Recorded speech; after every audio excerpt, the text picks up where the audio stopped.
Food and cancer. మీరు మనకి మామూలుగా క్యాన్సర్ బారిన పడే ఛాన్సెస్ ఈ కార్సినోజెనిక్ పదార్థాలు ఇవి అని చెప్పుకున్నా కూడా ఎందువల్ల ఆహార పదార్థాల్లో కంప్లీట్గా నిషిద్ధం అని తెలిసినవి కూడా మనం నిషేధించలేకపోతున్నాం. ఉదాహరణకి టొబాకో మంచిదని ఏ డాక్టర్ అనరు, కొంచెం తీసుకుంటే పర్లేదని ఎవరు అనరు. ఎందుకు సార్ దాని పట్ల ఒక క్లిష్టమైన నిర్ణయం తీసుకోలేకపోతున్నాం? What you feel is the impact of all these foods? అంటే ఐ డోంట్ సే టొబాకో కూడా ఒక రకంగా చెప్పాలంటే మ్యానుఫ్యాక్చర్ ఏ ఉద్దేశంతో దాన్ని తయారు చేశారో ఎగ్జాక్ట్గా అదే పర్పస్ ఫుల్ఫిల్ అవుతుంది. రైట్. అంటే మ్యానుఫ్యాక్చర్ కూడా తెలుసు అండి, మోర్ దాన్ 3000 కార్సినోజన్స్ ఉంటాయి. అందులో అట్లీస్ట్ 50 నోన్ టాక్సిక్ కెమికల్స్ ఉన్నాయి which are proven beyond doubt. ఇప్పుడు మీరు అన్నట్టుగా ఎందుకు దీన్ని మనం ఆపలేకపోతున్నాం? సో అంటే it requires lot of political will and it's beyond, అంటే మన ఎఫర్ట్తోనే ఇది అవుతుందని అనుకోను. అంటే ఇప్పుడు ఏమవుతుంది, వాళ్ళ ఎంప్లాయ్మెంట్ గురించి ఆలోచిస్తారు. ఇప్పుడు బీడీ వర్కర్స్ గురించి కానీ ఆలోచిస్తే so many people will be unemployed, లేకుంటే వాళ్ళకి ఇక డైలీ వేజెస్ పోతున్నాయి, రకరకాల యూనియన్స్ వస్తాయి. So government has got so many other pressures. Of course tobacco lobby గురించి మీకు తెలియదు ఏముంది. అవును. అంటే మీరు ఇప్పుడు సిగరెట్ ప్యాక్ మీద మీరు ఆ యొక్క బొమ్మ పెద్దగా వేసినంత మాత్రాన భయపడి ఆపేస్తారా అంటే I don't think it's working అండి. అంటే ఫియర్తో మనం కంట్రోల్ చేయలేం. కరెక్ట్. అంటే we need that strong will. ఒక ప్రభుత్వాలు ఒక స్ట్రాంగ్ డిసిషన్ తీసుకుని దీన్ని ఆపగలగాలి. సో మీరు చెప్పండి సార్, ఇవాళ టొబాకో ప్రోడక్ట్స్ వల్ల, టొబాకో వల్ల ఎంత హాని జరుగుతుంది? టొబాకో వల్ల ఓవరాల్గా మరి క్యాన్సర్ సంబంధించి మనం చూసినట్లయితే ఒక 40% వరకు క్యాన్సర్స్ ఒక్క టొబాకో నుంచి మనం నియంత్రించవచ్చు. అబ్బా. సో అంటే ఒక single product which is sold exactly as the manufacture intended and it causes the damage. అంటే దీన్ని ఒక్కదాని వల్లనే మనం 40% నంబర్స్ తగ్గించవచ్చు. సో బేసికలీ అంటే మనం దాన్ని చలామణి అవ్వనివ్వడం అంటే we are actually letting people decide whether they want to die or not. అంతే కదా? అంటే చాలా ఓపెన్గా చెప్తే బండగా. ఎందుకంటే సార్ క్యాన్సర్ ఒకటే కాకుండా ఎన్ని రకరకాల జబ్బులు వ్యాధులు వస్తాయి క్యాన్సర్ టొబాకో వల్ల అని తెలిసిన విషయం. So when you say tobacco, మీరు సిగరెట్లు, ఇంకా పొగాకు తినే పాన్ మసాలాలు లాంటివి, రైట్, ఇంకా పచ్చిగా టొబాకో చాలామంది తింటారు పాన్లో, వాటిలో ఇంకా కాకుండా ఇంకేముంటాయి సార్ సోర్సెస్? అంటే డిఫరెంట్ వేస్. ఇప్పుడు ఇక పాన్ మసాలా కానీ పాన్ పరాగ్స్ కానీ నోట్లో వాళ్ళు ఓవర్ నైట్ ఇక మరి చూజ్ చేసి ఓవర్ నైట్ నోట్లో పెట్టుకుని పడుకుంటారు చాలామంది, స్లోగా అది రిలీజ్ అయ్యి వాళ్ళకి కిక్ ఇస్తుందని చెప్పి. సో ఈ యొక్క టొబాకో ప్రోడక్ట్స్ ఒక్కటి వల్లనే చూయింగ్ ఆర్ మన ఐ థింక్ ఒక్క స్టెప్లో ఒక 40% మనం గెయిన్ పొందవచ్చు. సో మన డిస్కషన్ని కొంచెం ప్రేక్షకులకి బాగా అందించడానికి సార్, ఫుడ్స్లో కంప్లీట్గా నిషిద్ధం, పాక్షికంగా నిషిద్ధం, అండ్ మూడోది బహుశా మన చేతిలో లేని, ఉదాహరణకి ఫర్టిలైజర్ అవశేషాలు లేక టాక్సిక్ కెమికల్స్కి ఫ్రూట్స్ అండ్ వెజిటబుల్స్ ఎక్స్పోజ్ అవ్వడం లాంటివి పెట్టుకుని మాట్లాడదాం sir, for us to understand. ఈ నిషిద్ధం అనే కేటగిరీలో మీరు టొబాకో పెడుతున్నారు, ఆల్కహాల్ కూడా ఇంచుమించు అదే కేటగిరీకి వస్తుంది కదా సార్. కంప్లీట్లీ బ్యాండ్, అస్సలు మంచిది కాదు.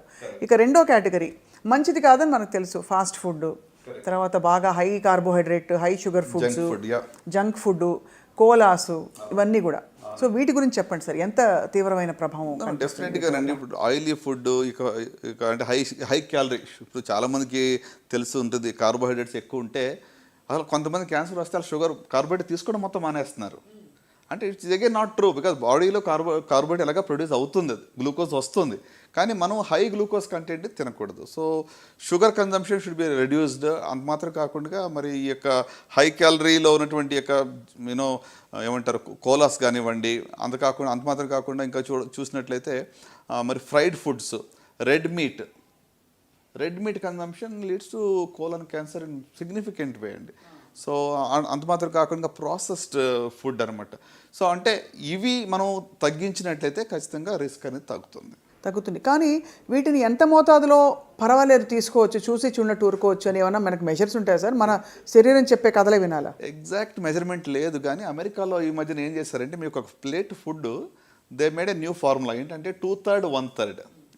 సో 2/3 ఏంటంటే గ్రీన్ లీఫీ వెజిటేబుల్స్, ఆకుకూరలు, ఇంకా లేకుంటే వెజిటబుల్స్ ఆల్. రకంగా చెప్పాలంటే 1/3 మాత్రమే నాన్ వెజ్ ఉండాలని వాళ్ళ కొత్త ప్రతిపాదన అనమాట. సో మీ ప్లేట్లో 2/3 should be full of vegetables, 1/3 is non veg. It could be chicken, it could be fish, లేకుంటే మీట్ కావచ్చు, ఏదైనా తీసుకోవచ్చు. సో అట్లా బ్యాలెన్స్గా మనం తీసుకోవడం ఇంపార్టెంట్. అంటే మీరు అడిగారు కదా ఎంత మోతాదులో తీసుకుంటేనే సరిపోతుంది అనేది ఎగ్జాక్ట్ మెజర్మెంట్ లేదు. లేదు, ఎవరికి వారు డిసైడ్ చేసుకోవాలి. అంటే ఫుడ్ ఈజ్ మెడిసిన్. అంటే మనం ఏం తింటామో మనం అది అవుతాం. So you are what you eat. The message is clear. So మీరు ఇప్పుడు ఇందాక ఫుడ్ గురించి ఇంత మీరు స్ట్రెస్ చేస్తున్నారంటే దాని అర్థం ఏంటి అంటే డెఫినెట్గా ఏం తిన్నప్పుడు కూడా మనం మైండ్ఫుల్గా తినాలి. కొంత ఏదో దొరికి నేను అంటే ఈ రోజుల్లో యువతకు నేను ఇచ్చే మెసేజ్ మీరు చూడండి, హైదరాబాద్లో నంబర్ ఆఫ్ రెస్టారెంట్స్ చూడండి, పబ్స్ చూడండి, విచ్చలవిడిగా అన్లిమిటెడ్ ఫుడ్ కన్జంప్షన్ జరుగుతూ ఉంది. నా బాధలో ఏంటంటే నెక్స్ట్ 10 to 20 yearsలో దీని యొక్క ఎఫెక్ట్ అప్పుడు కనబడుతుంది మనకి, ఒబేసిటీ. సో అంటే సో మచ్ సో ఎంత ఈ యొక్క యూనో ఫుడ్ మీద ఒక రెగ్యులేషన్ లేకుండా, అంటే people are earning money early in their life. 20-24 సంవత్సరాలకి మంచి జీతం వస్తుంది, ఉద్యోగం ఉంది. సో ఐ థింక్ అక్కడ కొంచెం మనకి అవేర్నెస్ తీసుకురావడం, ప్రజల్లో కొంచెం చైతన్యం తీసుకురావడం ఎంతైనా అవసరం. దీని గురించి what is the best way for an individual to approach this subject? నేను ఏం తినాలి, ఎంత మోతాదులో తినాలని చెప్పడానికి ఏం చేయాలి సార్? న్యూట్రిషనిస్టా, జనరల్ ఫిజిషియన్ని సంప్రదించాలా, అమ్మ చెప్పిన మాట ఇంట్లో వినాలా, ఏం చేస్తే ఉత్తమం అంటారు మీరు? అంటే ఆనెస్ట్గా స్పీకింగ్ అందరూ ఒక డాక్టర్ని కన్సల్ట్ చేసే అవసరం లేదు దీనికి. సో అంటే ఇప్పుడు కార్బోహైడ్రేట్ కానీ, ప్రోటీన్ కానీ, లేకుంటే ఫ్యాట్ కానీ సరైన మోతాదులో మనం కన్జ్యూమ్ చేసుకుంటే మీకు అవైలబుల్ ఆన్లైనే చాలా వరకు మీకు ఇన్ఫర్మేషన్ దొరుకుతుంది. దీంట్లో మిగతా అన్నీ కూడా ఆన్లైన్ మనం చూస్తాం, అవసరం లేనట్లకి. ఓకే, ఇప్పుడు దర్ వేరియస్ కొన్ని ఆర్గనైజేషన్స్ అయితే మీకు డైట్ ప్లాన్స్ ఇస్తున్నాయి. ఒక 10 weeks ఒక ఛాలెంజ్ ఇస్తున్నాయి డైటరీ ప్లాన్. అంటే ఒక మంచి అలవాట్లు వీళ్ళకి అంటే అడాప్ట్ చేసుకోవాలని చెప్పి ఇవన్నీ కూడా ఇస్తూ ఉన్నాయి. కరెక్ట్. సో కనుక I think you know each one is the personalized option అండి. అంటే నేను చెప్పేది ఒకటి అందరికీ అది వర్తించకపోవచ్చు. Correct. So we have to make our own plan. నేను ఎందుకు ఇంత స్ట్రెస్ చేసి అడుగుతున్నానంటే sir, food is the main thing that is driving our life ఈ మధ్యకాలంలో. ఇదివరకు ఒక 6-7 ఇడ్లీలు ప్లేట్లో పెట్టేసుకుని చక్కగా ఒక కప్పు సాంబారు, ఇంత కొబ్బరి పచ్చడి వేసుకుని, నెయ్యి వేసుకుని తింటే మనం కంఫర్టబుల్గా తినేసేవాళ్ళం. ఇప్పుడు ఎందుకో హరాయించుకుంటాం, లేదా ఎన్ని క్యాలరీస్, ఒక ఇడ్లీ ఎంత సైజ్ ఇడ్లీ, ఇవన్నీ చూసుకుంటూ అంటే చూసుకోవాల్సిన పరిస్థితుల్లో ఇన్ఫర్మేషన్ కూడా వచ్చేసింది. సో తినేటప్పుడే ఒక స్ట్రెస్లో తింటున్నాం మనం. So how do you approach food from the perspective of long term ailments like cancer? అంటే ఫుడ్లో balance is most important and choices is most important.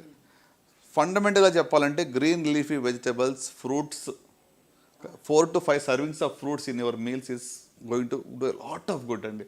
అంటే ఇందాక మనం టొబాకో గురించి మాట్లాడాం కదా, అట్లానే ఫ్రూట్స్ అండ్ వెజిటబుల్స్ పర్సే ఒక 20% క్యాన్సర్స్ తగ్గిస్తాయి. ఓహో, అమేజింగ్. దాంట్లో ఉన్న యాంటీ ఆక్సిడెంట్స్ కానివ్వండి, దాంట్లో ఉన్నటువంటి ఒక న్యూట్రియంట్స్ కానివ్వండి, they fight cancer causing substances or cancer ప్రారంభం అయితే కూడా దాన్ని ఫైట్ చేస్తాయి. సూపర్ ఫుడ్స్ నిజంగా సూపర్ ఫుడ్స్ అయినా సార్? మొరింగా పౌడర్ అని, అంటే మినగాకు తీసి ఇంకేంటది అలాగే రకరకాలు వచ్చాయి ఈ మధ్యకాలంలో, వీట్ గ్రాస్ ఒకటి. Are these truly super foods? As an oncologist do you subscribe to that at all? You don't. So basically మనం ఏదైనా సహజ సిద్ధమైన పద్ధతుల్లో మంచి వ్యాయామంతో, ఫిజికల్ యాక్టివిటీ మీరు చెప్పారు చాలా ఇంపార్టెంట్. వారానికి 30 minutes చొప్పున పర్ డే 4 days చేసిన చాలు. 120 minutes of physical activity per week చేస్తే చాలా జబ్బులు రాకుండా చూసుకోవచ్చు. నాట్ జస్ట్ క్యాన్సర్, డయాబెటీస్ కానివ్వండి, హైపర్ టెన్షన్, కార్డియాక్ ఇష్యూస్ అన్నీ. Even mental health will be much better అండి. మనం productivity will be much better. నేను ఒకరోజు జిమ్కి వెళ్ళకపోతే, వాక్ చేయకపోతే ఆ రోజు నా ప్రొడక్టివిటీ తక్కువగా నాకు తెలిసిపోతుంటుంది. సో ఫిజికల్ యాక్టివిటీ అనేది నిజంగా అంటే పోస్ట్ కోవిడ్ ఎక్కువ మంది ఇంకా స్క్రీన్ అడిక్షన్ ఎక్కువ అయిపోయింది. ఇప్పుడు అన్నీ కూర్చుని చోట వస్తున్నాయి కదండి మీకు, స్విగ్గీలు, జొమాటోలు, ఎక్కడ బయటికి వెళ్ళి ఎక్కడికి వెళ్ళక్కర్లేదు కూడా, కూర్చుని చోట అన్నీ వచ్చేస్తున్నాయి. సో ఐ థింక్ శారీరక వ్యాయామం అనేది చాలా simplest and easiest way for good health. అంటే మంచి ఆరోగ్యం కోసం ఎక్స్పెన్సివ్ ఏమీ మనం చేసే అవసరం లేదు. ఫుడ్ చాయిసెస్, ఏమంటే physical activity, right, drink lots of water, ఇవన్నీ దీనికి ఖర్చుతో లేని పని ఇది. కానీ ఇవి చెయ్యం మనం. సార్ మామూలుగా అందరం అదే ఫుడ్ తింటాం, మోర్ ఆర్ లెస్ ఒక 80% స్పెక్ట్రమ్ ఒకే చోట ఉన్నాం ఇంచుమించుగా. కానీ కొంతమందికే క్యాన్సర్ వస్తుంది. ఆ కొంతమందిలో ఈ క్యాన్సర్ కణాలని ప్రేరేపించడానికి ఏ లక్షణాలు ఉంటాయి? Is it genetics? Is it something else that invites cancer? Sure అండి. అంటే క్యాన్సర్ రావడానికి జెనెటిక్ అనేటువంటిది, ప్రతి క్యాన్సర్ కూడా జెనెటిక్ అలాగనుకుంటే, ఎందుకంటే జీన్స్లో తేడా వచ్చినప్పుడే కదా కణాలకు విభజన అలా జరుగుతూ ఉంటుంది. కానీ ఇది జన్యుపరంగా వచ్చిందా, హెరిడిటరీ అంటాం. సో హెరిడిటరీ అంటే మీకు వంశపారంపర్యంగా కుటుంబంలో వచ్చేటువంటిది. దాని యొక్క రిస్క్ అనేది 5-10% మాత్రమే ఉంటుంది. సో మిగతా 90-95% అనేటువంటిది మనకు నేచర్లో ఉన్నటువంటి మనం ఎక్స్పోజ్ అయినటువంటి కార్సినోజెన్స్ వల్ల మనకు వస్తూ ఉంటుంది. సో ఇప్పుడు మీరు అన్నారు ఏ ఫుడ్లో ఉన్న ఏ కార్సినోజన్ ఎప్పుడు ట్రిగ్గర్ చేస్తుంది, ఇట్ డిపెండ్స్. ఇప్పుడు కొంతమంది ఏమంటారు దగ్గరికి వచ్చి, మా ఫాదరు 40 ఏళ్ళుగా స్మోక్ చేశారండి, ఆయనకి ఏ లంగ్ క్యాన్సర్ ఏం రాలేదు, ఎందుకు మానేయాలి? అవును, కరెక్ట్. చాలా కామన్ మన జస్టిఫికేషన్ కామెంట్స్లో కూడా పెడతారు సార్ ఇలాంటివి. అవును, కొంతమందికి రాలేదు అన్నంత మాత్రాన మనము దీనివల్ల వస్తుందని దాన్ని డిస్ప్రూవ్ చేయట్లేదు. 90% of lung cancers direct related to smoking prove చేసాం. 10%లో మాత్రమే నాన్ స్మోకర్స్ కూడా లంగ్ క్యాన్సర్ రావచ్చు. అవును, కరెక్ట్.